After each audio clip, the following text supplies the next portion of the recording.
Vai tu esi plastikas vai plastiskais ķirurgs? Plastikas. Tu esi Plastikas, jā. Ko tu saki par to, ka bieži vien tomēr ikdienā mēs Nu, dzirdam redz, es domāju, ka tas vārds vairāk nāk, tāpēc, ka bija pierasts no krievu valodas plastičiskai ķirurģija. Nu, neesam, ja mēs no mīklas vai no plastilīna, kad tādi. Bez plastikas, tā ir plastika, ir veidošana. Mēs esam veidošanas ķirurgi. Tev ir iespēja jau paskatīties, kā ir vispār mainījusies cilvēku izpratne par plastikas ķirurģiju. Un vispār pati plastikas ķirurģija, piemēram, pēdējo pāris 10 gadu, 30 gadu laikā. Kā tu redzi, cik varbūt dramatisks tajā vai liels ir bijušas pārmaiņas? Ir vienkārši milzīgas. Ja mēs iedomājamies to, kas bija padomu laikā, tad ar vārdu plastikas ķirurģija, toreiz plastiskā ķirurģija, jā, tad saprat, ka tas ir padzīvošām, izlapušām sievietēm, tur drusku pavilkt seju, vaidziņus un plakstiņus padarīt jānāks. Tas bija vai degunu drusku taisnāk uztaisīt. Tas bija viss, ko saprat ar šo te vārdu.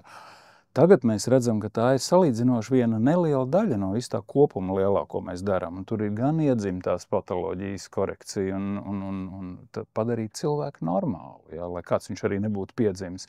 Vai pēc traumām visas šīs te rekonstrukcijas, vai visas mikroķirurģija, kur tev ir ātrumā jāatjauno asinsriti un sīkākie nervi jāsaliek kopā, lai atkal atjaunot to funkciju un darba spējas tas lēciens ir milzīgs, un visas šīs lāzera tehnoloģijas, cilmes, šūna medicīna, kas ir nākus klāt. Tas, kas ir noticis 40 gados, tas ir viens fantastiski liels lēciens. Es jau tieši arī gribēju prasīt, viens ir tas, ka ir mainījusies cilvēku izpratne, un otra lieta ir tas, ka cilvēkam, kas nav saistīts ar medicīnu, mēs redzam, cik ārkārtīgi liels iespējas šobrīd ir ārstiem strādāt ar cilvēku varbūt nepilnībām vai situācijām, jā? Kā tu te raksturot varbūt to progresu, kas medicīnā arī? Es domāju, tas ir, ka ir cilvēki daudz izglītotāki, un man jāsaka, pa sev jāuzsit uz pleca, ka es esmu daudz šajos 40 gados arī darījis, lai tomēr skaidrotu gan presē, gan televīzijā, gan visādi citādi par to, kas ir un kā ir darāms un ko no tā iegūsim. Tā ka tas nenoliedzami, tas ir liela lieta, svarīga lieta, ka ir cilvēki daudz gudrāki. Un, protams, mums arī jāsaprot, ka katrs pacients beigās atrod savu ārstu. Un cik ārsti ir ļoti dažādi, tik arī pacienti ir ļoti dažādi. Un man ir prieks, ka mani lielākoties atrod cilvēki, kas ir gatavi klausīties, ieklausīties, saprast arī un saprast, ko nozīmē nē, ja ķirurgs saka.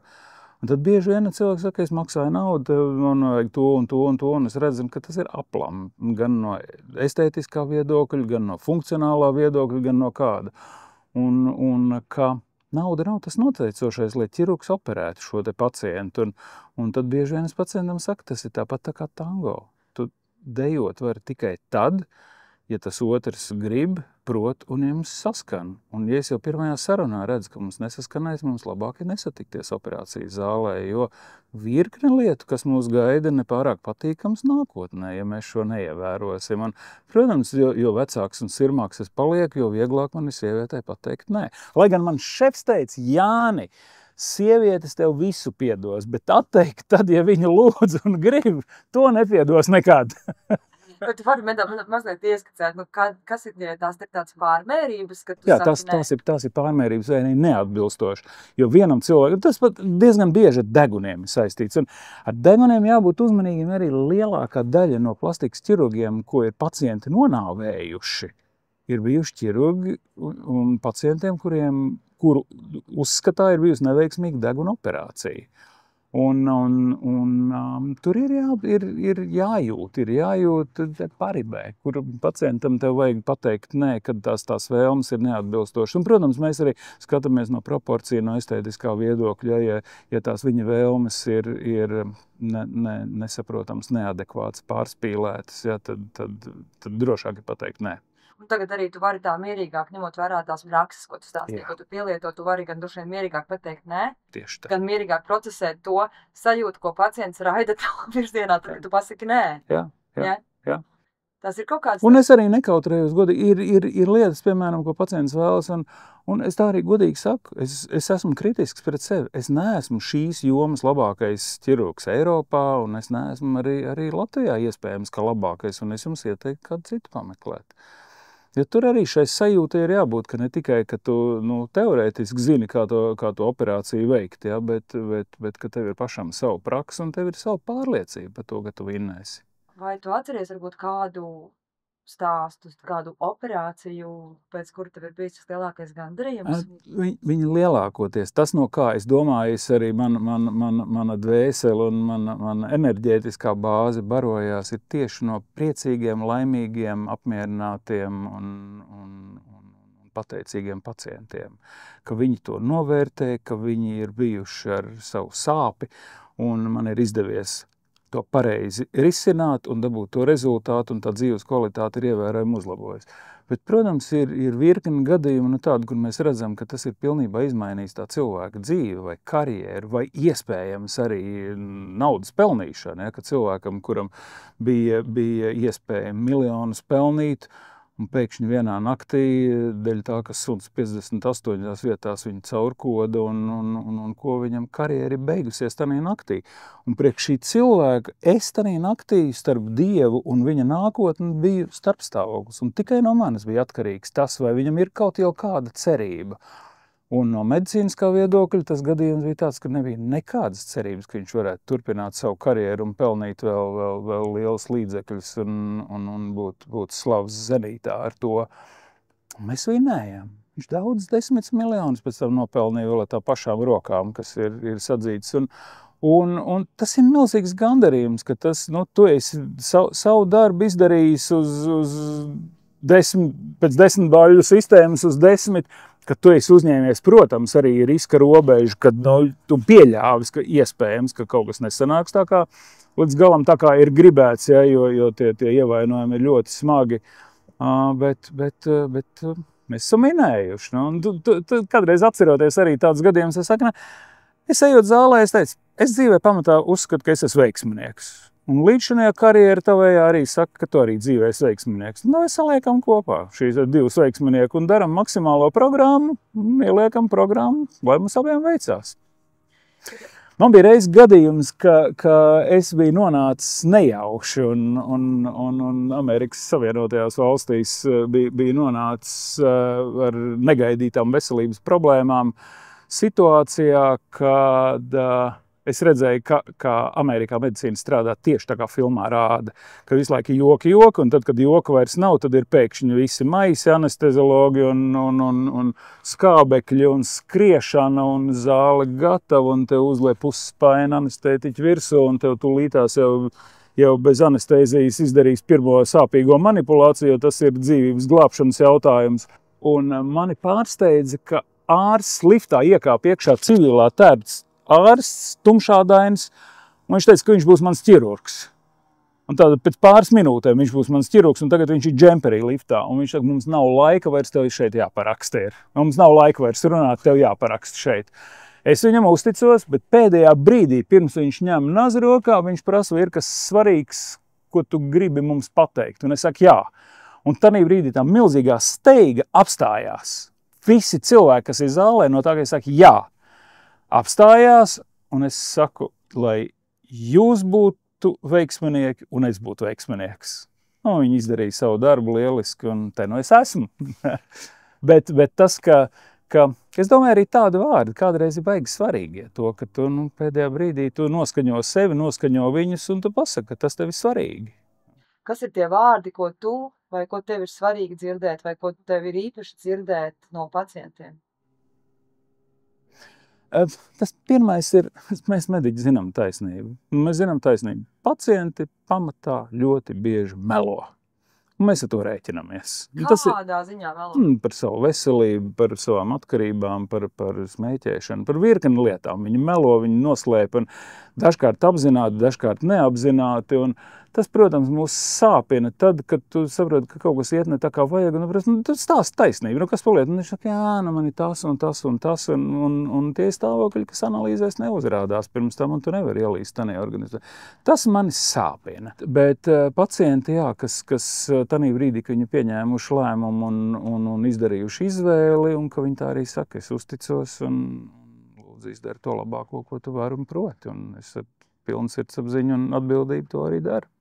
Kā tavā ikdienā, vai tu vēl, piemēram, nonākot kaut kādās kompānijās, mēģina pievērst uzmanību cilvēku izskatam no savas perspektīvas, varbūt zodiņu. Nu, par kompānijām man trakāk bija, kad sieva strādāja pa ginekologu. Tad par darba jautājumiem viesībās. Man bija vieglāk runāt nekā sievai.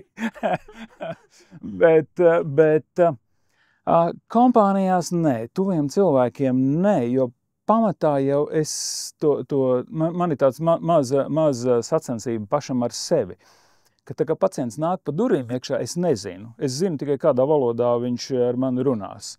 Un es nezinu, par ko viņš runās. Un man ir tā mazā sacensība ar sevi, vai es varu pateikt sev priekšā, pa ko viņš sūdzēsies. Un ja tas atbilst pirmajā trīniekā, ko es esmu iedomājies, pa ko viņš sūdzēsies no jautājumiem, tad es esmu diezgan drošs, ka tās ir īstās durvis, pa kurām viņš ir ienācis iekšā. Ja viņš pilnīgi kaut ko citu pasaka, piemērs. Atnāk sieviete ap gadiem 68 vai 72, saka, doktor, jūs man pēdējā cerība esat. Jūs esat vienīgais, kas man var palīdzēt, citādi dzīvē nav jēgas. Es tā nevaru. Es katru rītu, kad pieceļos un ieraugu sevi, man par to vien ir jādomā. Es nevaru nevienu fotografiju uztaisīt, un man visu laiku ir tādas bailes, ka es nomiršu. Un es redzu, viss tas, ko es varu redzēt, ir riktīgi, viss, kas var sašļukt, tas viss ir sašļuts. Tur kapitālais remonts, ja pacients gribētu un būtu tam gatavs, tas vienīgais atrisinājums tam visam. Un tad viņi saka, redzēt, šī te uz deguna, tāda 2x3 milimetri, tāda brūna pumpa. Tā ir tā, kas viņai ir tā dzīves lielākā problēma. Bijusi izrādās. Kā tev izdodās? Vai arī nevis pumpa, vēl trākāk, nevis pumpa, bet pumpai garām gāja viena līnija, kuras viņai likās, ka tā ir tā, kas nodod, ka viņa ir vecāka nekā viņa jūtās. Tā līnija garām pumpai, kas gāja ādas kroka, tā bija. Nu, lūk, tā ka jā, ja es trāpu, ka tas būs tas, pa ko viņš sūdzēsies, tad jā, tā ir no mediķa viedokļa, tā ir redzama patoloģija, redzama novirze no tā, un mēs zinām, kā viņas koriģēt, un viņš to vēlās, un mēs to varam. Tagad, ņemot vērā tos cilvēkus, kas pie tevis nāk, mēs runājam, ka sievietes jau laikam ir pārsvarā. Lielākoties, bet vīrieši arī paliek mazliet drosmīgāk nekā kādreiz bija. Protams, vīriešiem ir savas specifiskās vīriešu problēmas, ar kuriem viņi meklē palīdzību pie manis, bet jā, procentuāli vīrieši ir pagaidām mazāk, un ir viena grupa ļoti spāsīgi vīrieši, kuriem ir ļoti svarīgi, lai viņi izskatītos ļoti labi un jaunāk, mundrāk un frišāk. Tas jau laikam mēs Pēc sievietes lielākoties. Mēs jau tādā laikmetā laikam dzīvojam, kad ir varbūt tie, ko tu saki par to, ka mums īstenībā kaut kādā mērā varbūt arī ir tas jauneklības kults, vai ne, ka tāds, es nezinu, varbūt ageisms, kas, piemēram, kur ir tā prasība, ka tev ir visu laiku jābūt jaunam, skaistam. Es domāju, ka īsti nav viņš, bet to, ka cilvēki grib izskatīties veselāki, mundrāki un tā, ka tas arī svarīgi darba tirgū. Mēs jau vīrietiem milzīgi maisa zem acīm. Pirmais, ko pārējie domā, ka tu esi dropētājs un tu no rīta tāpēc tāds izskaties. Bet viņam tā ir ģenētiska anatomija. Vienkārši tā ir, viņš atšķirās no citiem ar to. Tur ķirurģiskā operācija, kas palīdz. Vai zila loka un cilvēks visu laiku izskatās. Vai augšiem plakstiņiem ārējās malas tāds bēdīgi uz leju, vai mutes kaktiņš uz leju.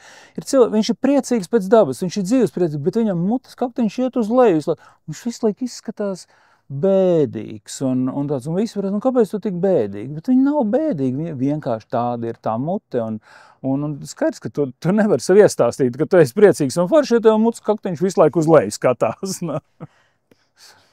Kā tev šķiet, ko varbūt liecina tie cilvēki, kas pie tevis nāk, pārsvarā sievietes par tādu sabiedrības veselības stāvokli? Jo mēs ar kolēģiem runājām, piemēram, tādu emocionālas veselības stāvokli šai domā, jo mēs zinām, ka tas vizuālais bieži vien ir saistīts arī kaut kādā mērā tomēr ar cilvēku emocionālu veselību, spēku, pašpārliecinātību.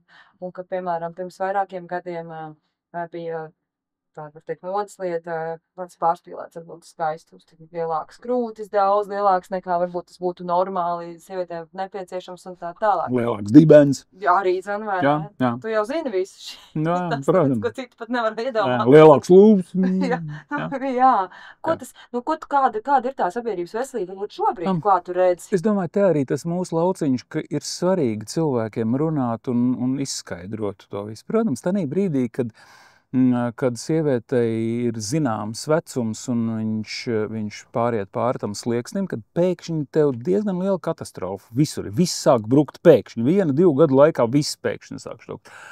Gudrās sievietes nevis sagaida, kad viss ir slikti un tad nāk pēc palīdzības, bet saulēcīgi gatavojās. Un pamazām zinot, kādas novirzes būs, mazliet šīs te korekcijas, gan medikamentozās, gan arī estētiskās korekcijas saulēcīgi veids, gan ar kosmetologu savu palīdzību, gan ar procedūrām, gan ar injekcijām, ja? Gan ar dažādām citām aparātu tehnoloģijām. Līdz ar to tās izmaiņas nav tik ļoti dramatiskas. Es domāju, ka nav tāds baigais kults, bet to, ka sievietes ir, un mūsu lauciņš, tas izglītot pacientus. Un tad ir prieks, ka tomēr, kā es teicu, katrs pacients atrod savu ārstu, un man ir prieks, ka lielākā daļa manu pacientu ir tāda, ar kuriem man ir patīkami komunicēt. Viņi saprot manu jā un saprot manu nē.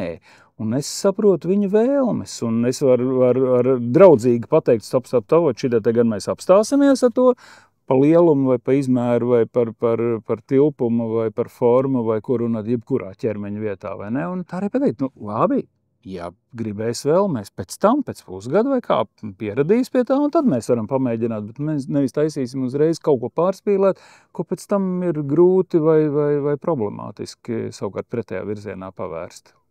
Vai ir tev kaut kādi, nu, tādi stereotipi par plastikas ķirurģiju vai par plastikas ķirurgiem? Vai kas varbūt tevi kaitina, vai kas tev šķiet tādi, kas, nu, kad tu dzirdi sabiedrībā joprojām, piemēram, ir iesakņojušies un tā kā netiek ārā. Piemēram, Ants sacīja, ka viņu ārkārtīgi kaitina tas, ka saka, ka lūpās ir botoks. Nu jā, tas ir atkal tas darbs, kas mums kā mediķiem ir tas izskaidrojušies. Lūpās botoks nelaiž. Jā. Viņš nav paredzēts tur laist iekšā. Jā, bet es to pieņemu, ka tā tas ir. No otras puses saprast, ka noteikts procents cilvēkiem ir ģenētiski. Tādi viņi ir, tā viņi domā, tā viņi spriež, tā viņi saprot dzīvi. Un mēs nevaram visus iemācīt. Visi arī skolā nevar būt teicamnieki, kāds ir bijis nesekmīgais. Tāpat arī ar pārējām dzīves jomām, kāds ir bijis alternatīvi apdāvinātais. Tu domā tādu plastikas ķirurģijas nākotni, kas vispār nākotnē mūs sagaida? Vai tev nav sajūta, ka, piemēram, nākotnē vispār būs mums apkārt daudz tādu ļoti jauneklīgu cilvēku? Es domāju, ka vienmēr būs cilvēki, kas ar prieku un ļoti skaisti novecos, dabīgi un kuriem pilnīgi neko. Es zinu daudzus desmitus ļoti skaisti novecojošu cilvēku, un viņi ir krunkaini līdz bezgalībai, bet viņi ir tik jauki, un viņiem tā tas piestāv, un tas dvēseles siltums, kas nāk no viņiem, ir tik jauks, ka es pie sevis piedomāju, ka tas būtu noziegums cilvēkam kaut ko mainīt vai uzlabot, ja reiz viņš ir tik foršs. Un ir savukārt cilvēki, kuriem tu pa gabalu ieraugi un saka, varbūt tev foršāk būtu tomēr atļaut, lai speciālists tev pieķerās klāt un to defektu izlabo. Un pa to jautājumu, ko jūs man pirms brīža teica, tad, kad es aizēju uz dziesmu svētkiem un pārlaižu tiem cilvēku tūkstošiem skatienu, tad es uzsmaidu un saku, Jānī, tavai dzīvei darba pietiks. Tā ka visos pārējos gadījumos tas cilvēks ar savu izskatu, ar savu ārienu, ar saviem defektiem vai īpatnībām vai novirzēm, tā ir viņa dzīve un lai viņš tā dzīvo, ja tas viņu netraucē. Mani tas netraucē, ka mēs katrs esam savādāki, bet tā tīri no profesionālā viedokļa, protams, ieraugot to, tad man ir šī sajūta, jā, ka es bez darba nepalikšu. Kas tavā izpratnē ir skaists cilvēks?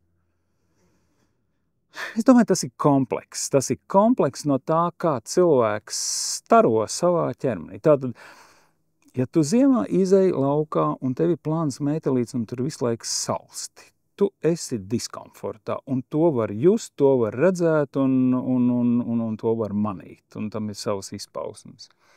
Ja tu esi siltā mētelītī vai kažociņā, tad var just, ka tu esi siltumā un tev ir forši. Tāpat arī savā ķermenī. Tam cilvēkam tu vari just, ka viņam viss ir kārtībā, vai arī ir kaut kāda maza skabardziņa, kas tomēr durās visu laiku dibenā tev iekšā. Un ir labi, ja mēs arī to redzam, mēs varam to izlabot un tam cilvēkam panākt to, ka viņam ir daudz labāk tanī savā ķermenī sajusties. Ja.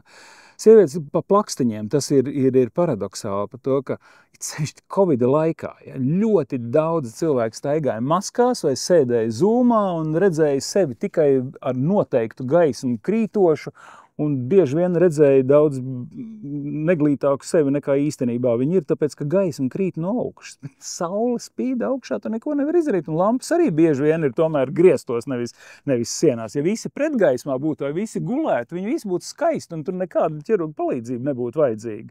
To es bieži vien sievietēm saku, jūs zināt, cik jūs skaisti izskatāties guļas stāvoklī, jūs no gultas augšā neceltos vispār nemaz, jā. Un no melnā humora. Kāpēc cilvēks zārkā bieži vien izstās labāk nekā pēdējos savus dzīves mēnešos? Tāpēc, ka pilnīgi citā virzienā gaisma spīd un gravitācija citā virzienā strādā. Viņi facelift uztaisījusi, viss ir nostiepts sānu virzienā. Jā, tas. Labi, ja pie melnā humora, tad vēl vien. Tātad, kāds sliktums ir no krūšu implantiem? Urniņa pelniem lielāk vajadzīgi, jo silikona implanti nedeg.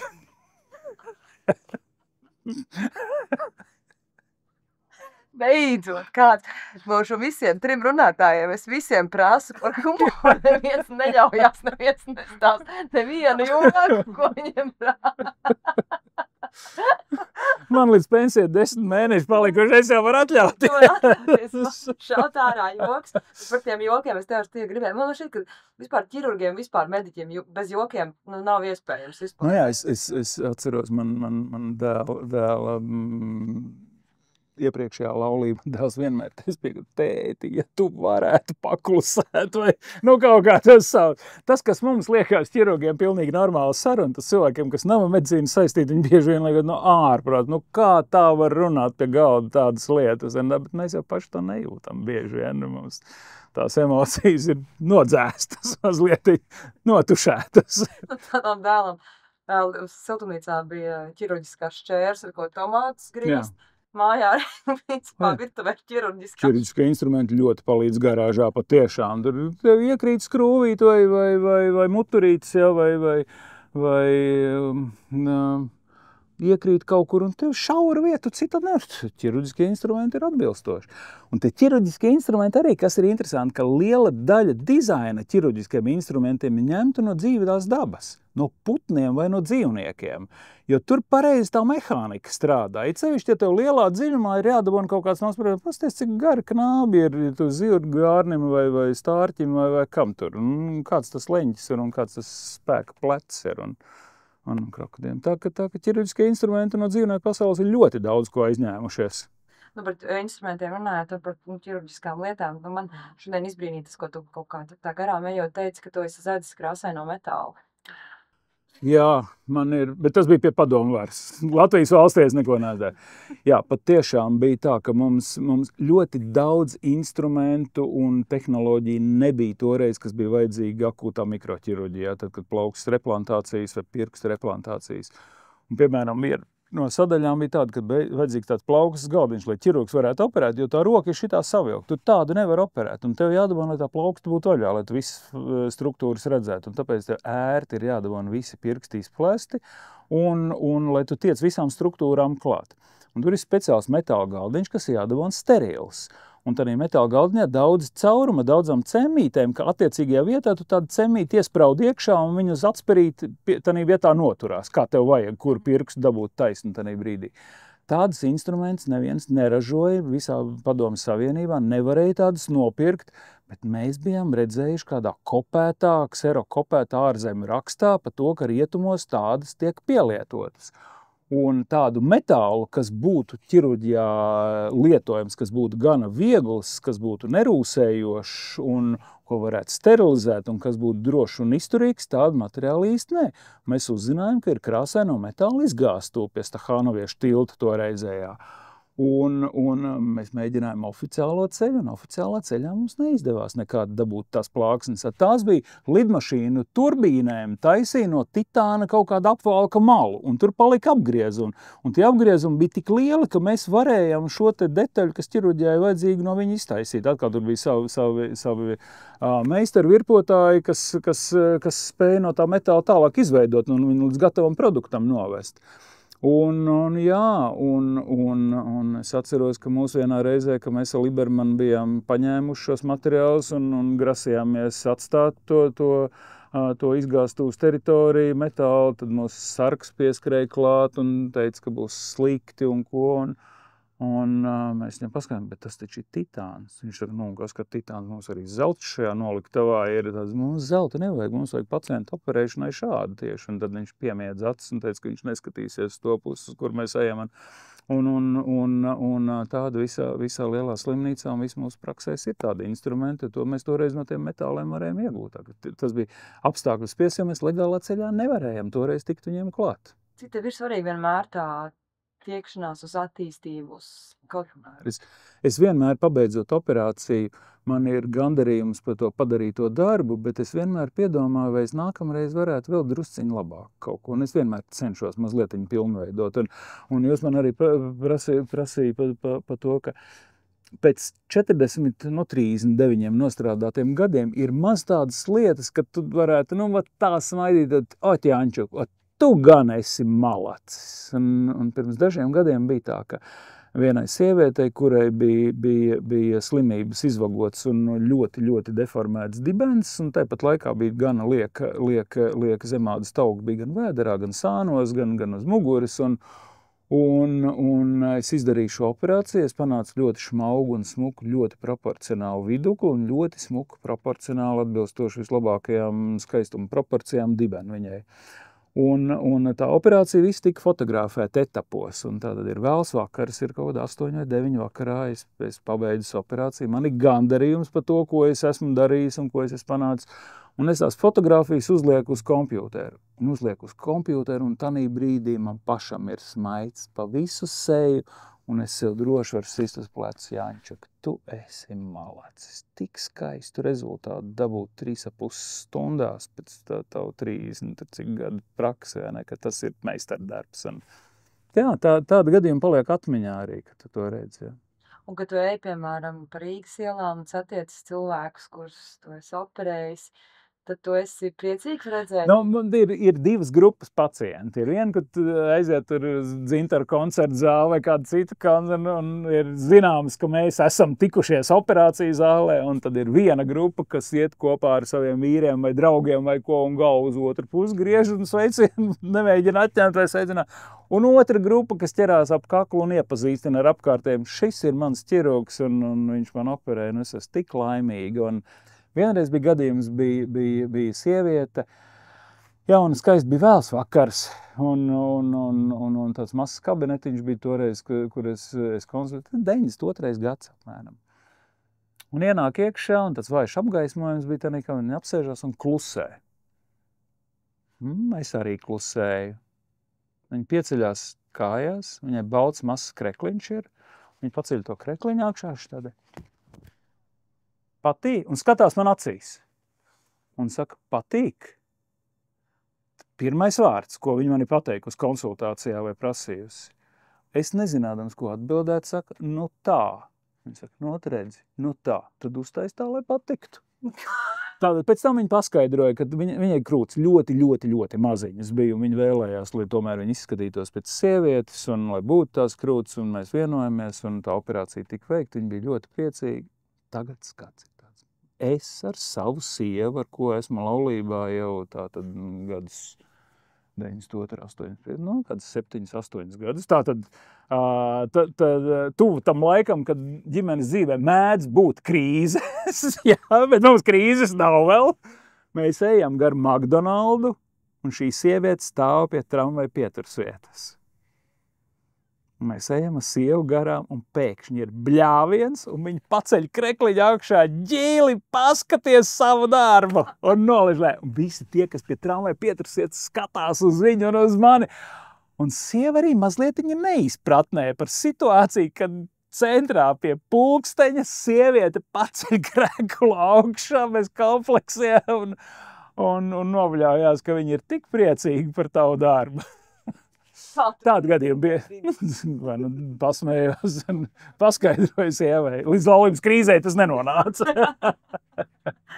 Kad, ja mēs runājam vēl par operāciju zāli, tad kad tu operē, tev skan mūzika? Lielākoties, jā. Un vienā reizē bija SVH, bija kaut kāda raidījuma cikls ar mani un arī uzdevu šo jautājumu, vai skan mūzika un tā. Un kāda mūzika skan un vai kādreiz atkarībā no operācijas iznākuma mūzikas stils mainās. Un es teicu, tā ļoti dramatiski vēl nekad nav mainījies. Bet tad tev jāizvēlas, tu izvēlies mūziku, vai esi DJs savām operācijām, vai tomēr tur tās... Ilgus gadus es biju DJs, ka es ņēmu to mūziku. Toreiz bija diski, un tad braucot pārzemēm, tur nopirka kādu disku, atvedu, un tad patika, un bija tāda daži pacients, ka bija mums tādi mierīgie diski, ko lokālām operācijām mēs likām, vienkārši, lai fonā viņš skan mierīgs, un paši mēs jau nedzirdējam vairs. Un viena no pacientiem pēc kādiem 3 gadiem atnāca un prasīja, jums tikai viens disks ir?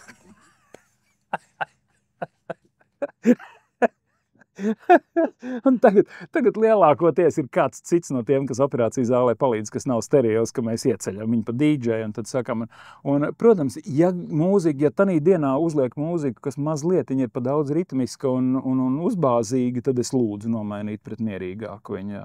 Jo tai mūzikai ir jābūt tikai trokšņas slāpējošam fonam, bet nevis, lai tu ieklausītos vai dziedātu līdzi, ko nē, tas ir tikai foniņš. Tu koncentrējies tikai uz to, bez vispār citām domām, kas vispār nav nekādas klātesošas. Tas man ir ļoti svarīgi.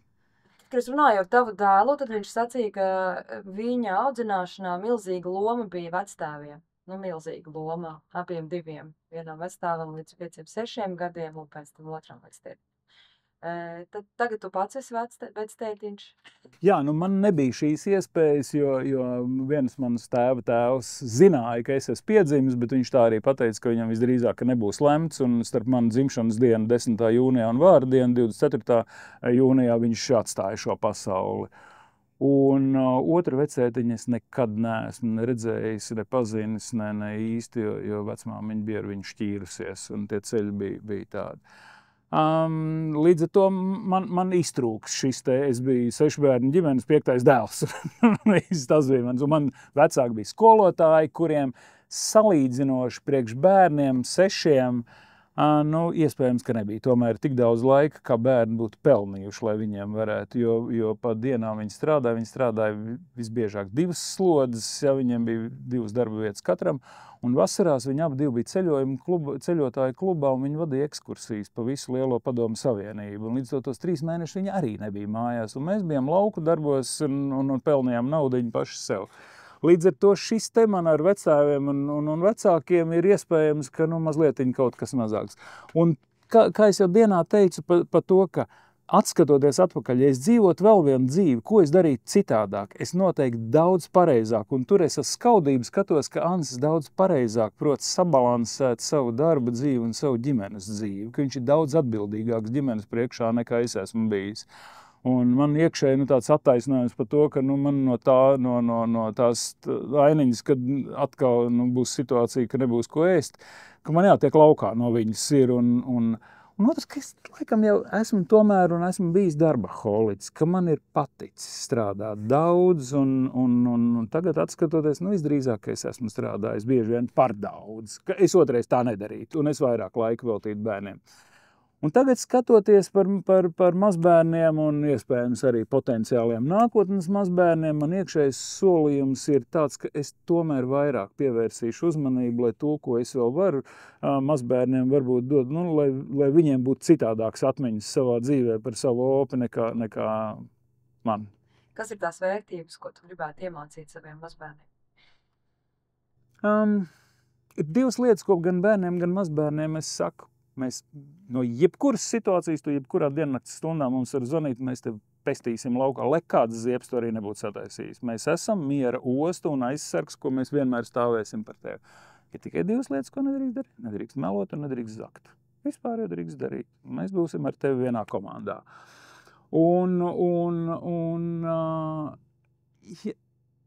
Iespējams, ka tas ir tas, lai tie cilvēki būtu labi, lai viņi nebūtu ļauni, gnīdas, lai nebūtu tādi, kas dara pāri citiem. Un ja tu esi labs, tie apkārtējie pret tevi būs labi. Un tā ir. Tas ir tas, ko mēs varam dot. Un otrs ir tas, ka tā, ka mēs esam kopā, tāpat kā ģimenes dzīvē. Pēc 43 gadiem laulībā es esmu ar Ivetu kopā, un mums ir interesanti. Mums ir katru dienu, pa ko smieties, pa ko runāt, kādas spēles spēlēt, un tas ir mūsu dzīves rituāls, ka kad, lai cik noguruši nebūtu, mums ir noteiktas lietas, kas ir jāizdara, un gulēt jāaiziet tomēr ar labu noskaņojumu un smaidu uz lūpām. Un tas arī ko bērniem par to, ka nav pareizi sēdēt tikai telefonā iekšā. Arī tad, kad brauca mašīna, priekš tam jau mēs esam kopā, lai mēs runātu. Ja tu runā, tad ir vajag daudzas lietas, ko gan zināšanas, gan dzīves pieredzi, gan attieksmi pret dzīvi, ko var izrunāt un ko tu tam mazajam cilvēkam arī var dot labi. Tagad es teicu, tā stunda ar bērnu, vai tagad iespējams man šādu un tad ar mazbērnu arī būs iespēja uz skolu vestuņu vai no skolas atpakaļ, ka tas nav zemē nomests laiks, tas ir laiks komunikācijai, un tas ir brīnišķīgi, ka tu vari braucot uz māju dabūt to laiku, lai tev būtu iespēja komunicēt. Kas ir tavi tādi, varbūt, laimes stūrakmeņi? Kas ir tās lietas, kas tev ir nepieciešams, lai tu būtu laimīgs? Tomēr man ir vajadzīga forša mājas sajūta un ģimene, ka tas, laikam, ir vienmēr pirmajā vietā. Par to, ka ja man ir forša ģimene, es iespējams, ka varētu arī ar citu darbu dzīvot un pielāgoties citam darbam. Kādreiz tā es domāju, ja kaut kas notiktu un es nevarētu operēt, ko es darītu? Un tur ir vesela virkne atkāpšanās ceļu, ko es esmu izdomājis un kā izdomājis. Un es kādreiz esmu arī ar konsultantiem runājis par to, un tie saka, kad es esmu domājis pilnīgi citā jomā kaut kādā, un tie man teiks, Jāni, tu esi 40 gadus šajā nozarē, tu zini privātā medicīnā daudz vairāk kā lielākā daļa citu zini, jo tu esi ar mēģinājumu kļūdu metodu un saviem puniem izgājis cauri, ka tās ir tās zināšanas, kurām ir tirgus vērtība un ar kurām tu tālāk var dzīvot arī neoperējot pacientus. Tā kā jā, ģimene, es domāju, ģimene man noteikti ir pirmajā vietā.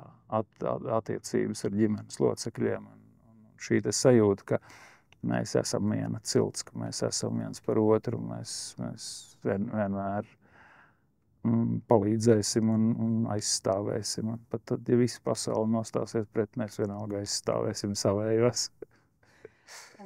To man mamma ir iemācījusi, jā.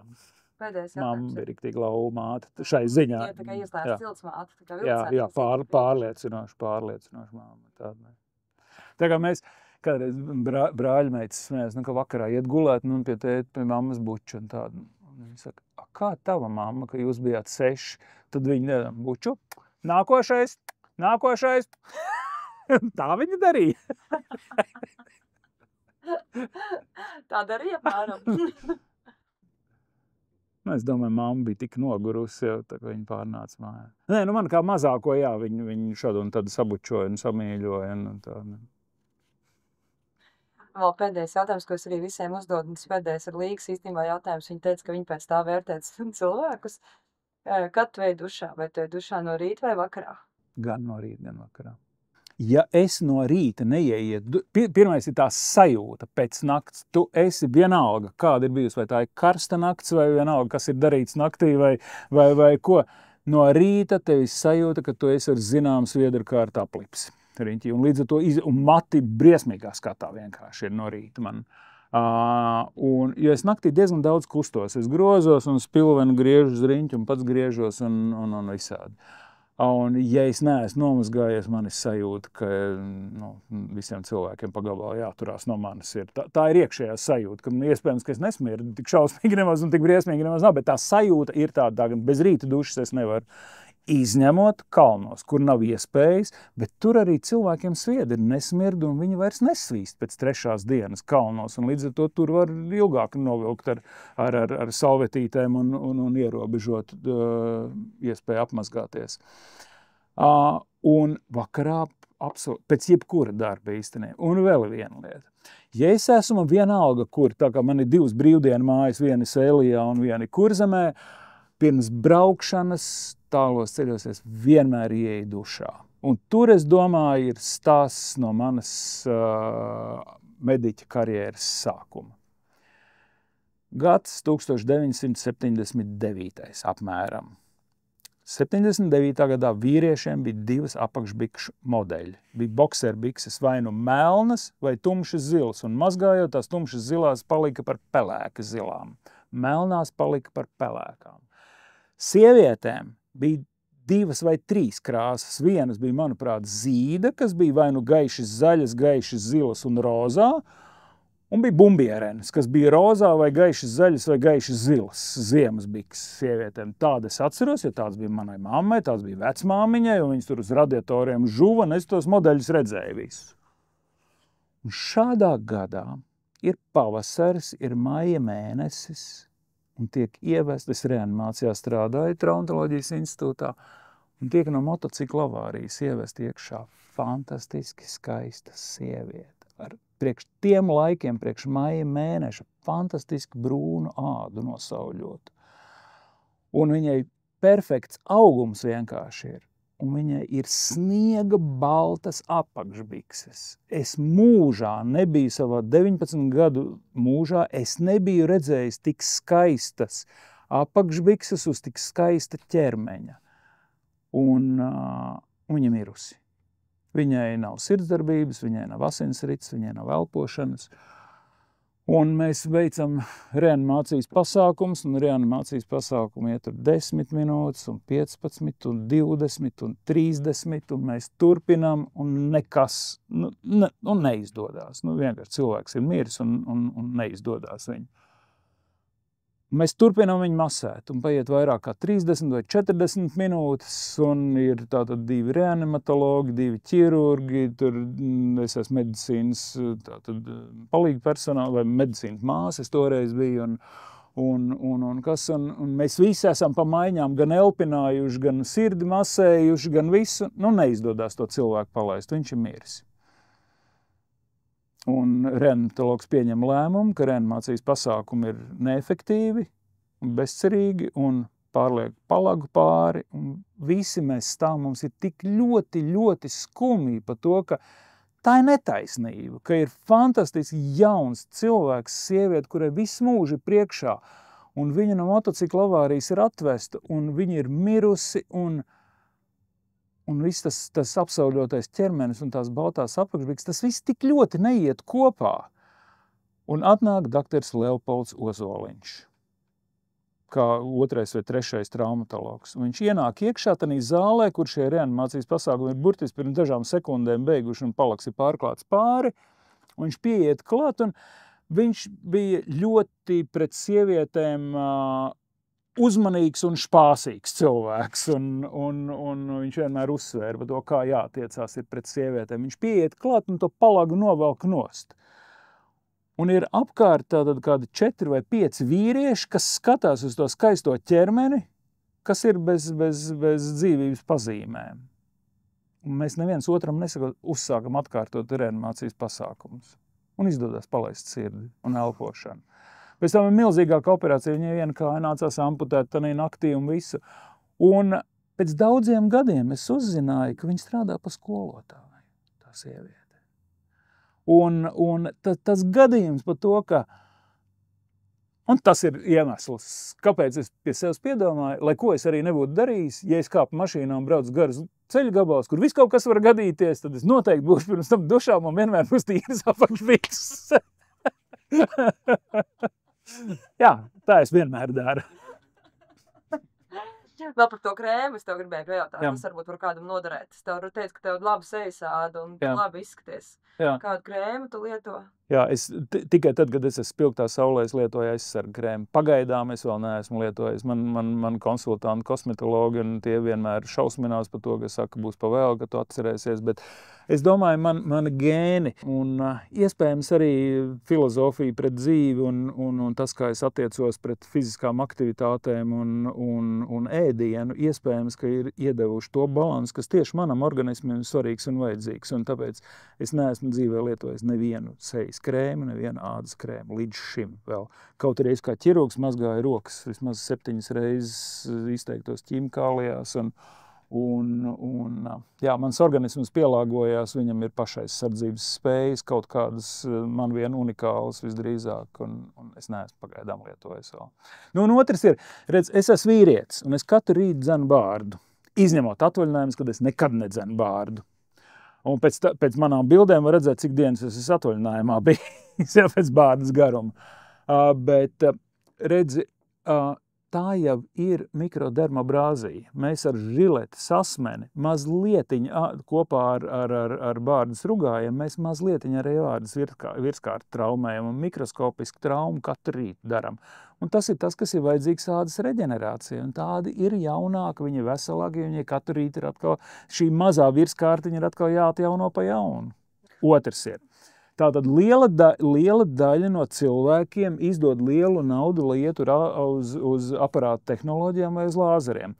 Kur tā fīča ir tāda, ka tā āda un viņas dziļākie slāņi jāuzsilda līdz 70 grādiem, un tas dod endogēnā kolagēna stimulāciju. Es eju 2 reizes nedēļā pirtī. Es eju 70, 80 līdz 85 grādi, un es sēžu vismaz 20 minūtes, un 3 reizes pēc kārtas es to daru. Es domāju, es savam organismam ļoti daudz ko daru, jo manas poras, kas ir pilnas ar smirdīgiem baktērijām, kas padusēs un visās citās vietās, citos apstākļos varētu vairoties, viņas visu laiku tiek atvērts un ar sviedriem kopā izskalojās un paliek tīrākas. Ar temperatūru es ādai šos reģeneratīvos faktorus pastimulējis līdz ar to. Tā ka es domāju, tas viss komplekss ir tas, kas ir mans veiksmes stāsts. Mēs varam tikai mācīties. Paldies! Kādu tu vēlētos redzēt savu ikdienu pēc 5 gadiem? Es skaidri zinu, kāda būs mana nākotne pēc 5 gadiem. Es būšu tikpat mundrs, tikpat dzīvespriecīgs, būšu vesels un enerģijas pārpilns, un es turpināšu darīt darbu, kas man ļoti patīk. Es turpināšu operēt, un tā ķirurga nelaime tāda, ka jo viņš pieredzējušāks paliek, jo daudz vairāk ir grūtu, sarežģītu un neparastu gadījumu, kur ir ķirurģiski jākoriģē un jāpalīdz pacientiem. Es turpināšu vadīt meistarklases, es turpināšu vadīt kursus, es turpināšu darīt to, kas man ļoti patīk. Vai tev ir sajūta, ka šī izglītojošā forma, kas ir tu kā pasniedzējs, viņa palielināsies tevā dzīvē? Es pieļauju, ka jā, ka viņa palielināsies. Un tad pēdējais jautājums šajā dokumentālajā stāstā ir, kas ir šis visaugstākais profesionālais sasniegums, kuru tu vēlētos piedzīvot? Es domāju, ka lielākais gandarījums un sasniegums man varbūt aizejot pensijā būs redzēt to, ka aiz manis paliek ļoti labi speciālisti, ļoti laba komanda un augsti profesionāļi savā nozarē, kurus es esmu lielā mērā izaudzinājis un ka šī ir labākā klīnika reģionā. Paldies! Lieliski! Jā, baby.